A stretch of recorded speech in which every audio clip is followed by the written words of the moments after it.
तो पिछली क्लास में हमने देखा था, हमने कंडीशनल फॉर्मेटिंग यहाँ तक कंप्लीट कर रहे थे। ये रूल्स हमारे हो गए थे और एक न्यू रूल हमारा रहता था। ठीक है, अब बात ये है कि न्यू रूल की हमें ज़रूरत क्यों है। देखो, अब जो इन्होंने दे रखे हैं वो वैसे नॉर्मल काम के लिए काफ़ी हैं।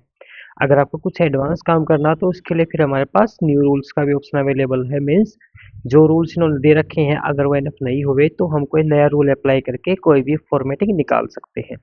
ठीक है, जैसे अब उसके एग्जाम्पल के लिए हमें क्या करना है, यहाँ पर हमने कुछ नाम लिख रखे हैं। For example Amit, Sumit, Ram, Shyam, Mohan.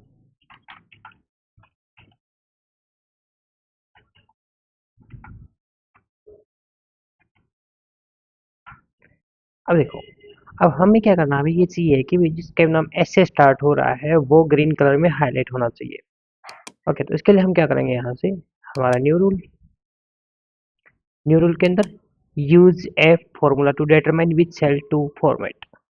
अब देखो, अब हम यहाँ पे लिखेंगे रूल्स।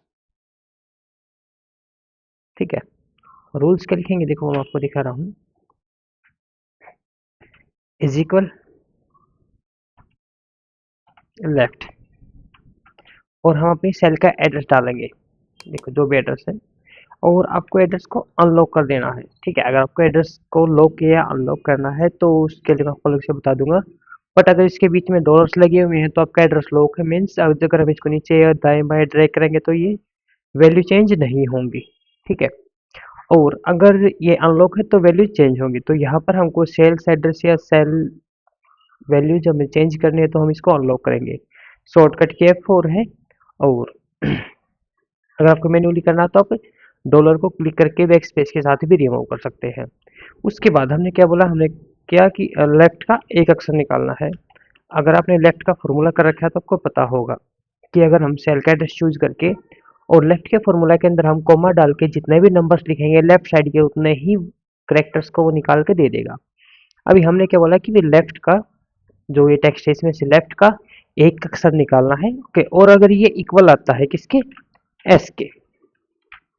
ठीक है, तो अब हमें क्या है कि हमने आपको पहले बताया था कि जब भी आप एक्सेल के अंदर टेक्स्ट लिख रहे हो किसी भी फॉर्मूला के अंदर तो उसको आप हमेशा डबल कोट के बीच में ही रखोगे। अब देखिए, ये हमने कर दिया। इसके बाद हमने यहाँ से किया फॉर्मेट चूज कि क्या फॉर्मेट आना चाहिए। अब जैसे फॉर्मेट हमने चूज किया कि इसका बैकग्राउंड कलर जो ग्रीन फील होके आना चाहिए। ओके, और ओके, देखो, ये देखो, अब यहाँ पर क्या हुआ, यहाँ पर हाईलाइट होके आना था लेकिन ये नामों की वजह से यहाँ पे हाईलाइट होके आया है।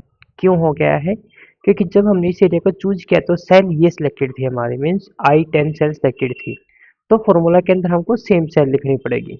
देखो, इसको हम अंडो करो, और देखो यहाँ से अब की बार हमने क्या किया, हमारी सेल कौन सी सिलेक्टेड है, I2, यानी कि ये वाली सेल सिलेक्टेड है। अब तो सेम फॉर्मूला हम इसके ऊपर अप्लाई करेंगे। अब ये चीज़ आपको ध्यान रखनी है, आप यहाँ पे जो सेल आपकी हाईलाइटेड है आपने उसी सेल का एड्रेस यहाँ पे लिखना है।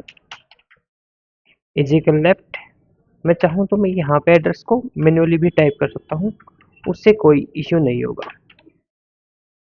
1 is equal to S. Format क्या चाहिए, ग्रीन, तो ग्रीन।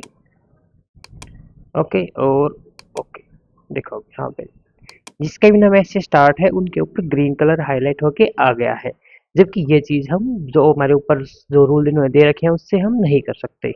इवन यहाँ पे जहां तक मैंने एरिया चूज किया था, आप यहाँ पे ऐसे कोई और नाम लिखते हो तो वो भी ऐसे ही हाईलाइट होके आएगा। इसमें से अगर हम कोई नाम रिमूव करते हैं, मान लो यहाँ पे हमने अनीता लिख दिया, तो इसकी फॉर्मेटिंग ऐसे ही हट भी जाएगी।